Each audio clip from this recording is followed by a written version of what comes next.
Senhor Jesus Cristo. Enquanto os meus irmãos encontram o segundo livro do profeta Samuel, no capítulo de número 6.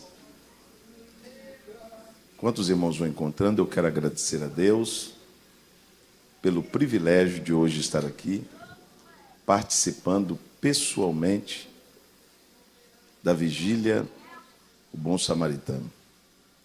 Este trabalho, conhecido em todo o nosso Brasil, em tantas partes do mundo, acompanhado por tantas pessoas, um trabalho muito respeitado, amado, e o sonho das pessoas que assistem é de um dia estarem aqui, participando pessoalmente.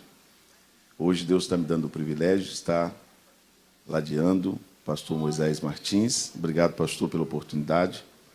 Pastor Moisés, irmãos, é uma pessoa amada e respeitada em toda a nossa nação. Eu nunca vi, nessas minhas andanças, eu nunca vi uma só pessoa falar mal da sua pessoa, pastor Moisés. Nunca. O caráter, a família, a dedicação ao ministério, a humildade do pastor é reconhecida, apesar de Deus ter o colocado em lugares altos, em lugares importantes. O pastor Moisés é uma referência para nós. Quero agradecer a Deus pela vida do pastor Jackson. Obrigado, pastor, pela recepção, pelo cuidado hoje durante o dia. As cantoras, os irmãos que já louvaram, os pastores que estão presentes. Que Deus abençoe todos vocês. Segundo livro do profeta Samuel, capítulo de número 6, e versículo de número 9.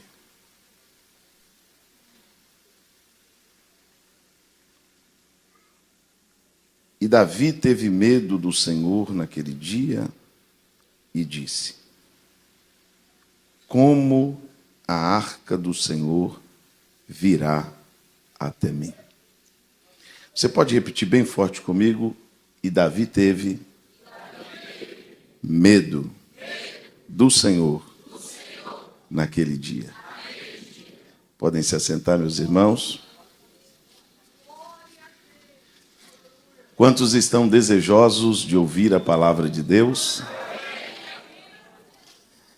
Meus queridos irmãos, eu gostaria de, nesta noite, falar um pouco sobre a presença de Deus e os princípios estabelecidos por Deus.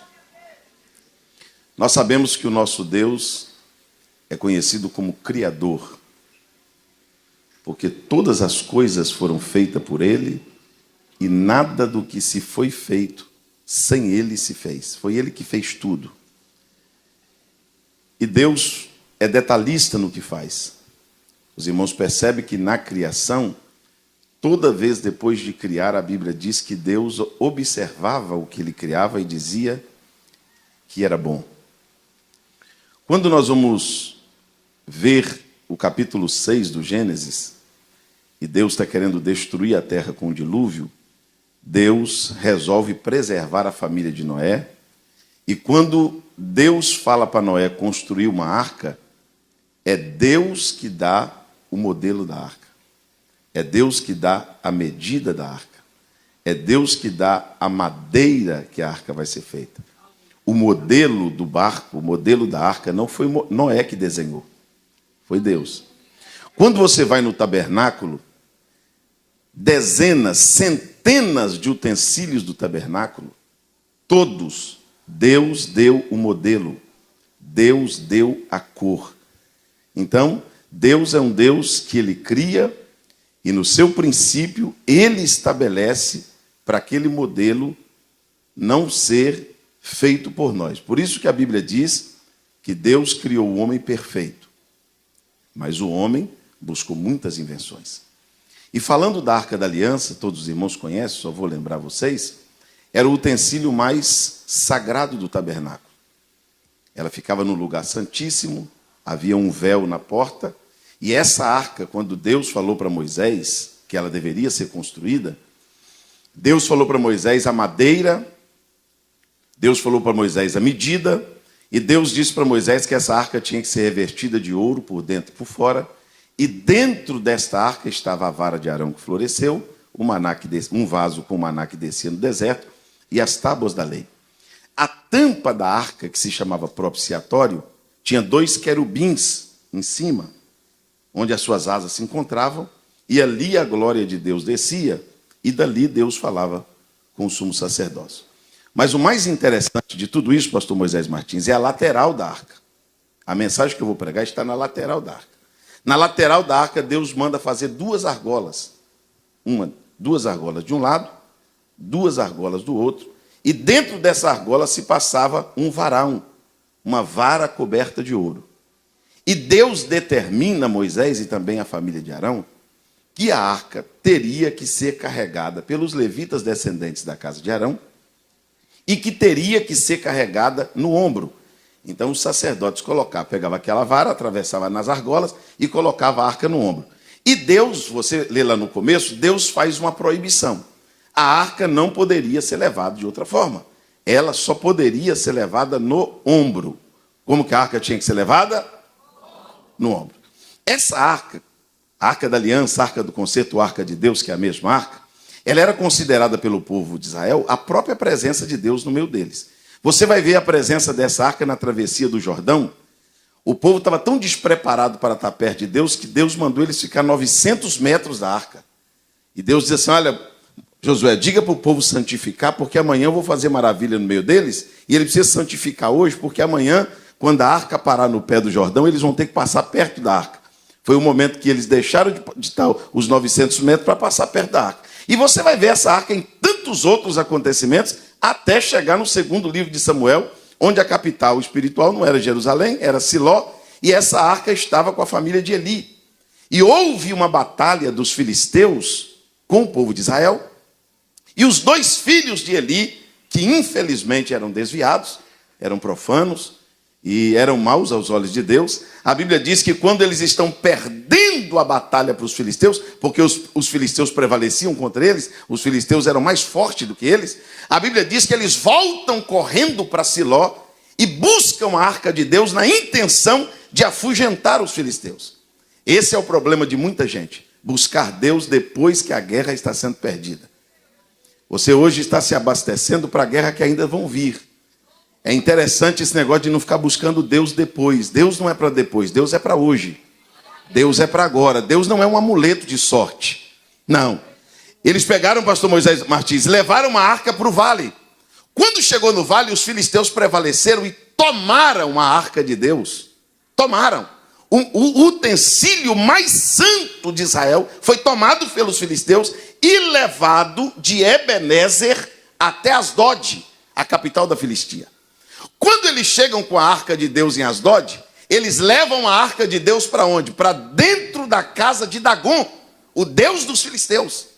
Porque era comum naquela época pegar o deus vencido, ou símbolo do deus vencido, e colocar dentro da casa do deus vencedor. Israel havia perdido a guerra, a arca havia sido levada. Quando eles colocam a arca dentro da casa de Dagon, o primeiro culto a Dagon era matutino. Os sacerdotes de Dagon vieram para o primeiro culto da manhã. E quando eles chegaram e entraram na casa de Dagon, Dagon estava caído com o rosto no chão. E a arca de Deus em pé, no mesmo lugar. Eles imaginaram, deve ter passado um vento aqui, aconteceu alguma coisa, tremeu, a arca caiu, pegaram o Deus deles e colocaram de pé. No outro dia de manhã, quando eles entram na casa de Dagon, Dagon está com a cabeça cortada, as pernas cortadas, os braços cortados e só o tronco caído no chão. Porque onde a arca entra, Dagon tem que cair. Eu quero que você levanta comigo as 2 mãos aos céus, porque se Israel está perdendo, Deus ainda é Deus. Segura a mão levantada que eu vou te explicar. Deus estava mandando uma mensagem para Israel. Deus estava dizendo, quem está perdendo a guerra é vocês. Eu continuo sendo Deus e não divido a minha glória com ninguém.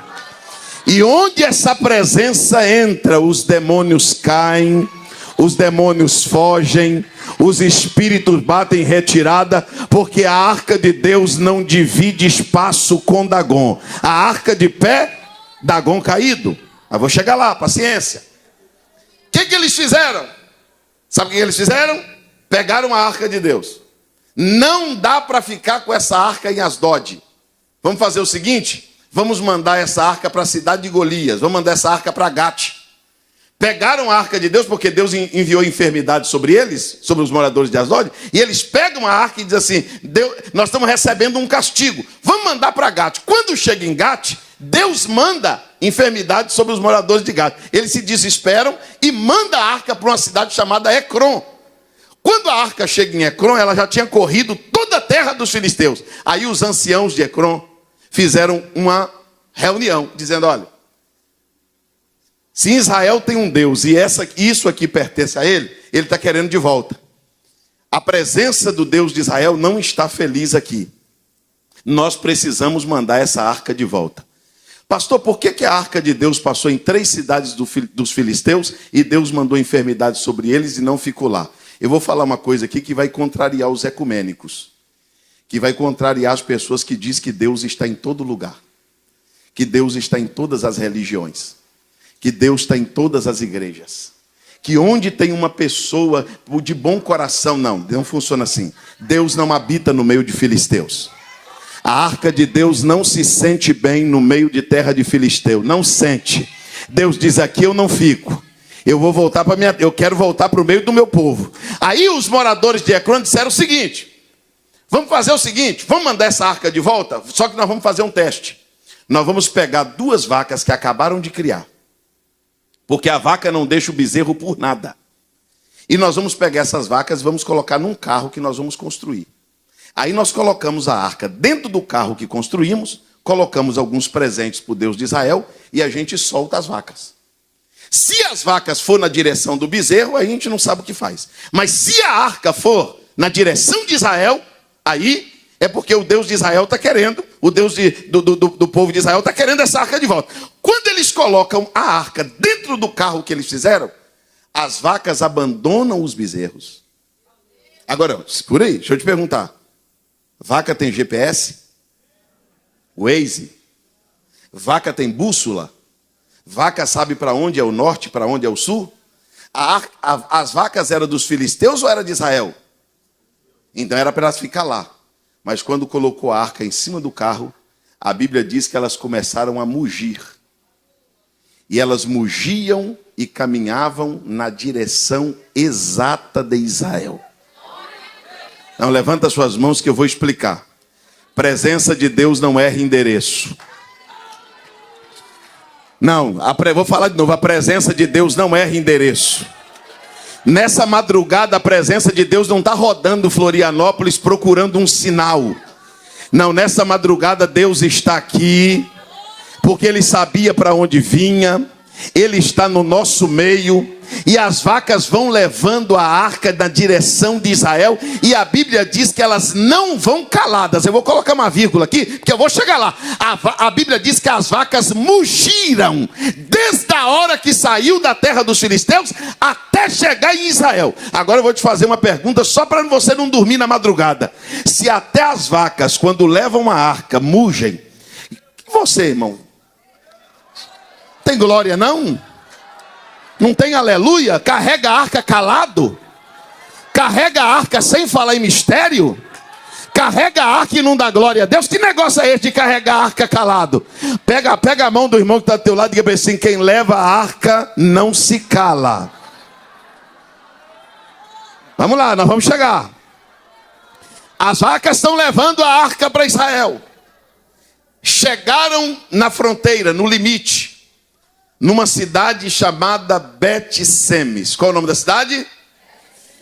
Os moradores de Bet-Semes fizeram uma festa tão grande que a Bíblia diz que as suas vozes se ouviam de longe.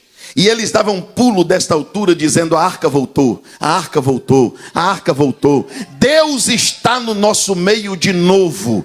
A presença de Deus voltou para nós. E a notícia se espalhou pela cidade. E os moradores de Bet-Semes ficaram entusiasmados. E os moradores de Bet-Semes ficaram felizes porque a arca tinha voltado. Aí sabe o que eles fizeram? Abriram a tampa da arca. E quando eles abriram a tampa da arca, morreu 50.070 homens. Aí eles fecharam a tampa da arca e disseram, vamos fazer uma reunião. Agora a reunião já não é mais na terra dos filisteus. A reunião é dos crentes.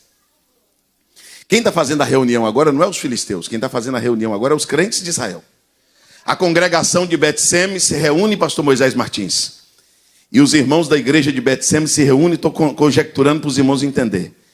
E chegaram a uma conclusão: não tem como ficar com Deus aqui. Porque não tem como servir um Deus tão santo. Quem vai ficar diante de um Deus tão santo? Deus é muito duro. Deus é tão santo que a gente foi tocar na arca sem pedir permissão e morreu gente. A gente está fazendo um culto de ação de graça porque ele voltou, e aí a gente abre a tampa da arca e morre gente. Pastor, quem são os crentes de Bet-Semes? É aqueles que se alegram quando diz que Deus está no lugar, mas ao mesmo tempo se entristecem em saber que ele é um Deus duro, que ele é um Deus que cobra, que ele é um Deus que não aceita pôr a mão onde ele não permitiu, ele não aceita falar o que ele não mandou, ele não aceita inventar. Não, eu quero que você levante as mãos para entender isso. Levanta bem alto as suas mãos. O mesmo Deus da misericórdia. Sabe quem podia tocar na arca? Só os sacerdotes descendentes da casa de Arão. Sabe por que tem muita gente morrendo? Porque está colocando a mão onde não devia, está falando o que não devia, está tocando onde não devia, está entrando onde não devia. Olha, quando eles tocaram na arca, que eles morreram, eles disseram: Deus é muito santo. O que eles disseram? É porque as pessoas querem servir um Deus, mas não quer um Deus que cobra nada. Não quer um Deus, não. O Deus que Bet-Semes quer servir é o Deus que volta com a sua presença, mas aceita tocar em tudo, fazer tudo, e aí Deus não aceitou. Aí sabe o que Bet-Semes fez? Mandou a arca embora. Se não dá para servir um Deus tão santo, a gente não vai ficar com a arca aqui. Nós vamos mandar essa arca para Kiriat Jearim. Vou chegar lá, paciência. Aí eles mandam a arca para Kiriat Jearim. Lá em Kiriat Jearim, essa arca fica 20 anos. Quantos anos? Passa a gestão de Saul, entra a gestão de Davi, e quando Davi assume, pastor Moisés Martins, o reino de Israel, Davi diz assim: eu não vou comandar um país sem a arca estando aqui. Eu não vou ousar presidir uma nação sem ter a presença de Deus comigo. Onde está a arca? Está em Kiriat Jearim, na casa de Abinadab. Os filhos dele estão cuidando da arca. Davi disse assim: então nós vamos marcar um culto e vamos buscar essa arca. Davi marca um culto, 30 mil crentes no culto. Tenha paciência, eu chego lá. Quantos mil crentes no culto? Cantores, porteiros, instrumentistas, 30 mil pessoas. Eu vou chegar num ponto agora que você precisa ouvir. 30 mil pessoas no culto, cantando, louvando a Deus. A Bíblia diz que eles louvavam e a terra tremia. E a Bíblia diz que 2 sacerdotes, um chamado Aiô e o outro chamado Uzá, fizeram para a arca um carro novo. O que Aiô e Uzá fizeram para a arca? Não, grita, até o teu irmão acordar. O que Aiô e Uzá fizeram para a arca? Não é para gritar. O que Aiô e Uzá fizeram para a arca? Então vou voltar lá atrás para te lembrar que Deus mandou por 2 argolas. E Deus disse assim: eu não aceito carregar a arca de outro jeito. A arca tem que ir no ombro do crente. Onde a arca tem que ir? Aí o Aiô e o Uzá faz o que para a arca? Vou te explicar melhor. Se você tiver paciência, você vai ver que eu vou chegar lá. Vai terminar assim não. Fique em paz, mas você tem que me ouvir. Pastor, Aiô e Uzá representa quem? Aiô e Uzá representa um grupo de gente que está criando um modelo novo de culto. Um modelo novo de pregação. O Aiô e Uzá agora está criando uma própria liturgia. O Aiô e Uzá está achando que as mensagens estão ultrapassadas, que os louvores são velhos, que os pastores estão passados. Aiô e Uzá está olhando dizendo assim: esse negócio de argola, de carregar no ombro, isso é para a época de Moisés. Isso é coisa para velho. Isso é coisa para crente quadrado. Isso é coisa para crente careta. Isso é crente, não, a gente não, nós somos a geração de Aiô e Uzá. Sabe o que nós vamos fazer? Nós vamos fazer um carro novo. A gente vai fazer uma igreja com a cara da gente. A gente vai ter um culto que vai ter música que não tem em lugar nenhum. A gente vai ter um culto tão diferente que vai aparecer até gente nova na igreja. Até Deus vai gostar. Porque esse negócio, pastor Jorge, esse negócio de carregar no ombro, isso é muito antigo, isso é muito arcaico. Só que eu tenho que dizer uma coisa para você. Tem coisa que Deus deixa mudar com o tempo. Tem coisa que Deus deixa mudar com a cultura. Mas tem coisa que Deus estabeleceu e diz, é desse jeito aqui para sempre. Se mudar o modelo que eu criei, vai dar errado.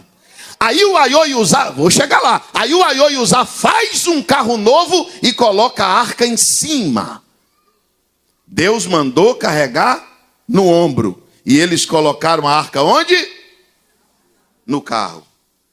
Porque parece, a impressão que eu estou tendo é que os crentes estão começando a entender que as coisas de Deus são velhas.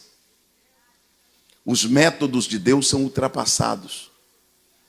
Parece que os crentes começaram a pensar que os cultos ficaram sem graça. Os irmãos lembram do povo de Israel no deserto? Deus falou assim, eu preciso dar para esse povo uma comida que seja boa para a pele, para o estômago, para o osso, para a mente, para o emocional. E Deus criou uma comida, pastor Davi. Deus criou um alimento chamado maná. Qual é o nome do maná? Qual é o nome da comida? Só que o maná comia segunda e terça. E quarta, quinta, sexta, sábado. Ih, vai ficar melhor. Vamos lá de novo. Maná. Segunda, terça, quarta, quinta, sexta, sábado, domingo. Quando foi um dia, o povo chegou para Moisés e disse assim, Moisés, não está dando não. Deus não muda o cardápio. Todo dia maná, Moisés disse assim, mas é bom para a pele. É bom para o estômago. Deixa vocês fortes. Pode ver, ninguém morre doente aqui no deserto. Todo mundo tem saúde, é bom para o cabelo, é bom para tudo. Essa comida é perfeita. Não, mas a gente não quer mais. A gente quer comer uma comida diferente. O que vocês querem comer? Queremos carne. Queremos o quê? Olha para o teu irmão e diga para ele assim, quem enjoa de maná é porque está querendo carne. Quando você vê um crente começar a reclamar, mas todo culto é isso, pastor? Louvor, palavra, oração. Todo culto é isso, um pastor pregando, alguém cantando. Todo culto. Não, pastor, a gente tem que mudar os cultos. A gente tem que mudar os cultos, porque todo culto é isso. A gente vem domingo, cantor, pregador, oração, bênção apostólica. Quando você vê alguém enjoando de maná, quando você vê um crente abusado de igreja dizendo assim, pastor, não aguento mais essa rotina. Todo culto hino da harpa, não sei, fulano canta, depois o fulano prega, mas você está querendo o quê? Culto é isso mesmo. Culto é isso. Está enjoado de Bíblia? Está enjoado de ouvir louvor? É por isso que tem lugar que virou baderna. É por isso que tem lugar que virou pista de dança. É por isso que tem lugar que virou pista de moda. É por isso que eu passei em frente a uma igreja em Goiânia esse dia, estava escrito lá, culto open bar. Só as novinhas. Aí tem funk, aí tem samba, aí tem pornografia. Aí você chega dentro da igreja e não consegue ver ninguém, só tem fumaça. Aí sabe, não vou falar, pode fechar a cara. Se você fechar a cara, eu prego mais. Não, se você não gostar, é que eu prego mesmo. É porque você está querendo carne. Eu não vou dar carne, eu vou dar maná. Não adianta querer. Não, labiofai, sério. Levanta comigo as duas mãos aos céus. Não, eu vou falar. Segura a mão levantada porque eu vou falar. Hoje eu trouxe a corda e mais 2 metros. Levanta a mão, levanta que eu vou falar. Pastor, esses pregadores estão ultrapassados. Esses cantores estão ultrapassados. Aí sabe o que a gente faz? Começa a ouvir porcaria. Aí a gente tira o profeta do altar e coloca um palestrante para ficar conversando fiado. Aí sabe o que a gente faz? A gente tira o profeta do altar e coloca alguém falando autoajuda, palavra que não resolve nada. Aí a gente tira o louvor sacro do altar e coloca música mundana para os crentes dançar na igreja. Aí a gente tira a mensagem da Bíblia do altar e coloca a gente para falar asneira, contar história no altar. Mas Deus não vai dar carne para Israel. Deus vai dar maná, porque maná é bom para a alma. Levanta a mão só quem ainda ama o maná, só quem ainda come maná do céu. Levanta a tua mão e por um minuto dê glórias ao nome de Jesus, porque tem gente enjoado daquilo que Deus criou.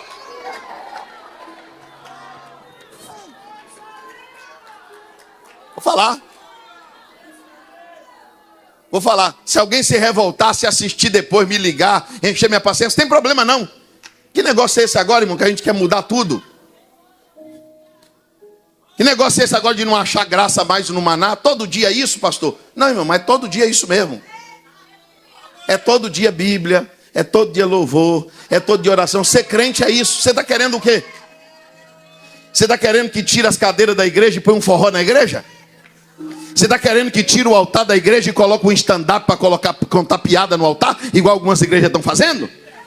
Você está querendo que tire o profeta da igreja, do altar e coloque um otário, um palhaço aqui para contar piada para você sorrir? Deus está dizendo assim: o maná é todo dia, o cardápio é o mesmo. Só que a sua saúde, a sua alma agradece por isso. Diga glória a Deus. A nossa geração está cometendo um pecado gravíssimo. Eu queria falar, mas eu estou querendo ser encorajado. Eu falo ou não falo? Falo ou não? Pastor, por que Aiô e Uzá, pastor Jorge, fizeram um carro novo para a arca? Aiô e Uzá eram sacerdotes e conheciam a lei. Os irmãos sabiam qual foi o maior pecado de Pilatos? Ele perguntou para o povo: o que eu farei de Jesus, o chamado Cristo? Para quem que ele perguntou? Ele deveria perguntar para Deus. O problema de Aiô e Uzá é que ele não quer agradar a Deus, ele quer agradar o povo. É por isso que pregar duro hoje é ofender. É por isso que qualquer coisa que a pessoa fala: não, igreja é lugar de ser amado, e lugar de igreja de ser abraçado. Ô saudade que eu tenho, irmão, da época que a borracha descia e o crente gritava: fala, Deus. Era Jesus espremendo e o crente gritando: fala, Senhor. Agora você está pregando, as pessoas levantam, as pessoas fecham a cara, come pouco, não deseja comer. Por quê, pastor? Porque a igreja é o único cardápio no mundo, é o único restaurante no mundo que não tem cardápio na mesa. Você chega no restaurante de Jesus e pede o cardápio para o garçom e diz assim: não tem. A ordem vem da cozinha. É ele que sabe o que vai ser hoje. É por isso que você não tem direito de escolher mensagem. Você não tem direito de escolher o que vai ouvir. Diga glória a Jesus. Deixa eu colocar uma vírgula aqui. Você lembra quando Deus falou para Moisés, lá em Êxodo 12? Ô Moisés, diga para o povo comer o cordeiro, mas comer tudo. Comer? Não, grita, comer? Aí Moisés: tudo, Deus. Tudo o quê? Deus: não é para comer tudo. Inclusive a cabeça, os pés e o bucho. Pastor, por que Deus mandou comer tudo? Porque ele, nos conhecendo, ele sabia que se ele não mandasse comer tudo, a gente só comia o filé. É por isso que você escolhe o versículo da Bíblia. É por isso que você tem uma caixinha de promessas, só pôs o versículo falar só bem de você. É por isso que você só gosta de hino que massageia sua alma. É por isso que você só gosta de ouvir mensagem que vem de acordo com as suas necessidades. Sabe? É para você se sentir nostálgico, para você se sentir emocionado. Não, mas com Deus não tem esse negócio não. Deus coloca o cordeiro na mesa e você diz: oh Deus, será que hoje vai ser um filé? E Deus não pergunta se você gosta de bucho não. Ele põe na mesa e diz: ou você come o bucho ou você não come nada. Porque a Bíblia não pode, você não pode escolher um evangelho da Bíblia, um livro da Bíblia, um salmo da Bíblia. A Bíblia é boa do Gênesis ao Apocalipse. Toda a escritura é divinamente inspirada. Levanta a tua mão e dê glórias ao nome de Jesus. Olha para o teu irmão e diga assim: coma tudo. Tem dia que Deus manda um filezinho para a gente. Manda ou não manda? Mas tem dia que é cabeça. Tem dia que é buchada. Eu estou querendo falar, mas estou meio sem coragem. Falo ou não falo? Por que a nossa geração está tão viciada em palavra de autoajuda? Por que a maioria dos louvores não fala mais de Deus, fala da gente? Por que a maioria das mensagens, os pregadores covardes, que eu não sei nem se pode chamar de pregador, toda vez que assume o microfone faz promessa que Deus não fez, promete o que Deus não prometeu. e fica passando mel na boca do povo. A Bíblia diz, ai daquele que diz a paz, quando a paz não existe. Eu sinto saudade, sabe de quê, irmão? Eu sinto saudade do pronto-socorro de 20 anos atrás. Que o menino chegava com o olho desse tamanho na UPA.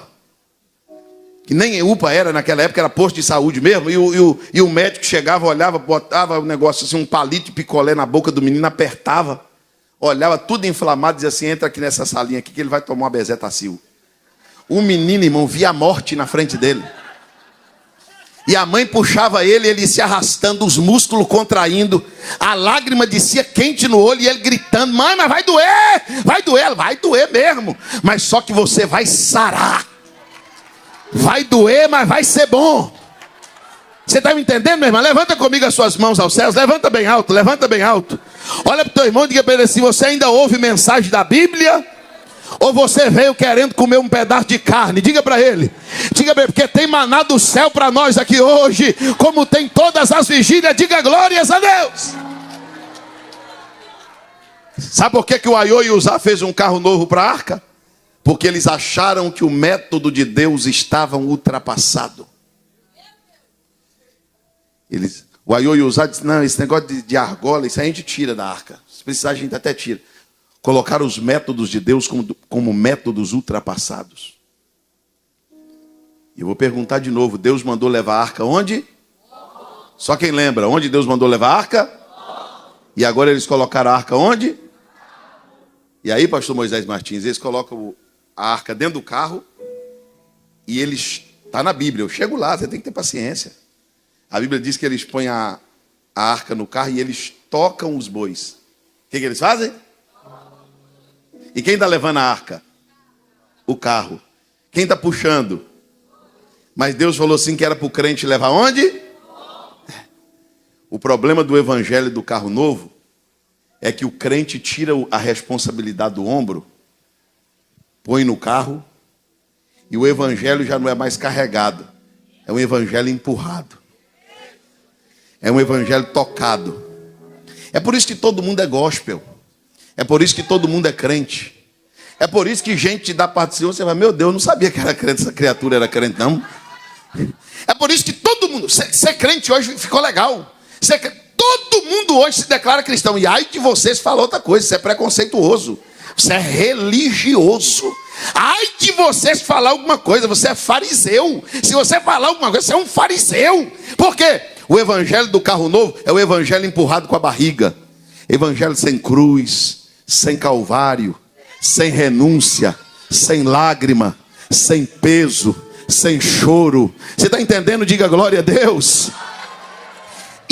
E os bois estão levando. E o culto? O culto acontecendo. 30 mil crentes no culto. Isso aqui é para a Bíblia te provar que tem culto que Deus não está. Tem culto que tem música. Tem culto que tem crente, mas não tem Deus.